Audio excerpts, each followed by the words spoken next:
Okay, so this is going to be setting up cinematics in Unreal, which is really just a way of running your animations. I think it used to be called Matinee last time I used it.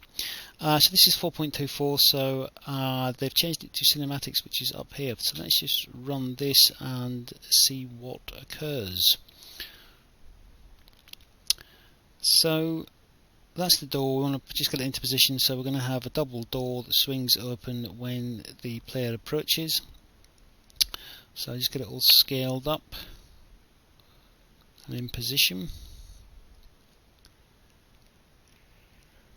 So I don't really want to be scaling it, excuse me, boring myself. I don't want to be scaling it in one axis, because obviously then the circular portholes will look misshapen. So let's get it down to a decent size. Okay, so I've got that one in position, so I'm just going to Control C, Control V. Okay, perfect. Sort of.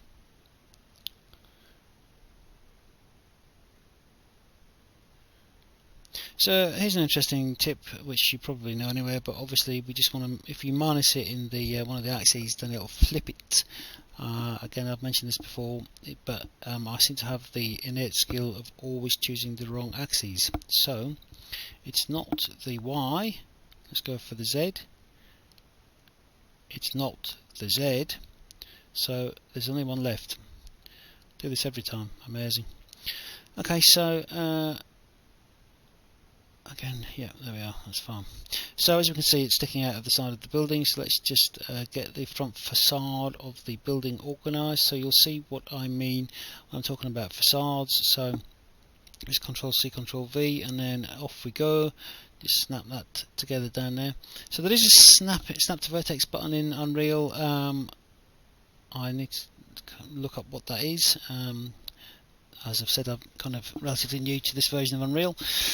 And so just get hold of that. Again, we need to flip that so we get the little instep on the wall on the correct side.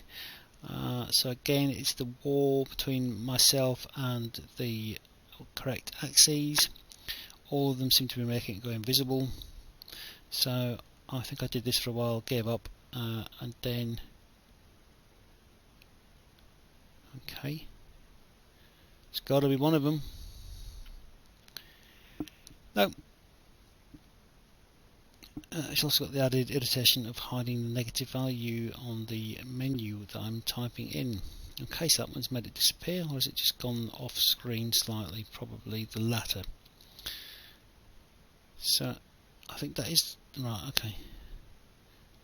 So yeah, the y-axis is the correct axis. It's just that it's got its pivot point in a weird place. The reason it's got its pivot point in a weird place is that the exported FPS that I brought in was effectively all the facades, so it's just giving them all one pivot point, if that makes any sense, instead of me taking the individual facades.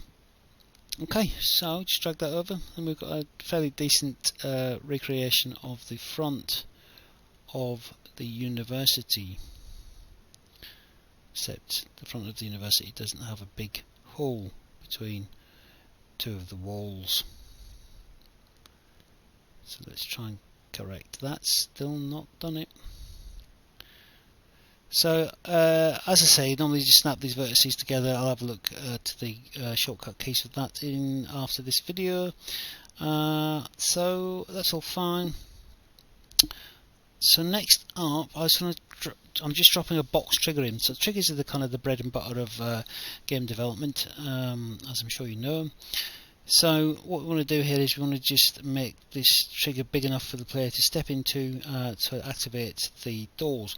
So normally you'd want this to be a monster closet. So a monster closet is going to spawn an enemy out of it, and it closes before the player can get to it. So the trigger box would effectively make sure that it's always going to be closed when the player gets into the vicinity, but not in this case. What we are doing is much more exciting.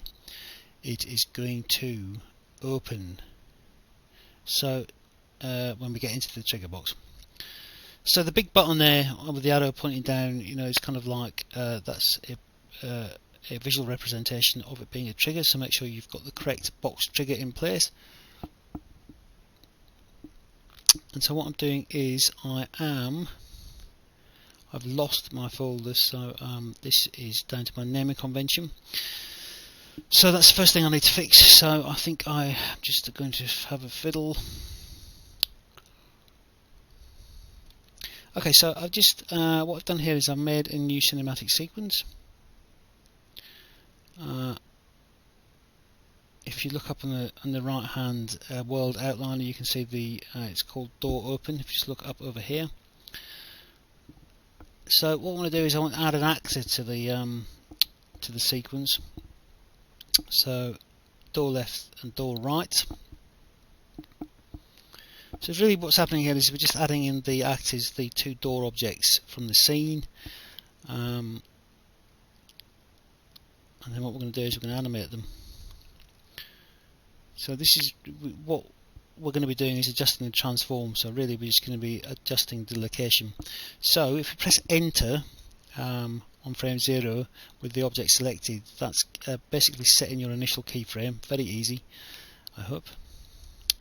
And then I just moved 50 seconds. 50 seconds.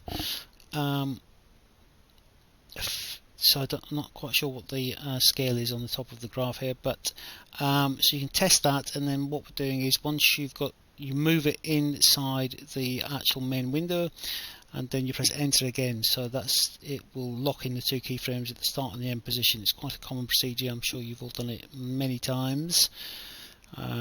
Adding keyframes after you've moved an object. So there we go. So I'm just doing the same for the bottom. I just need to move that into position, and then okay, so let's just make sure it's correctly placed.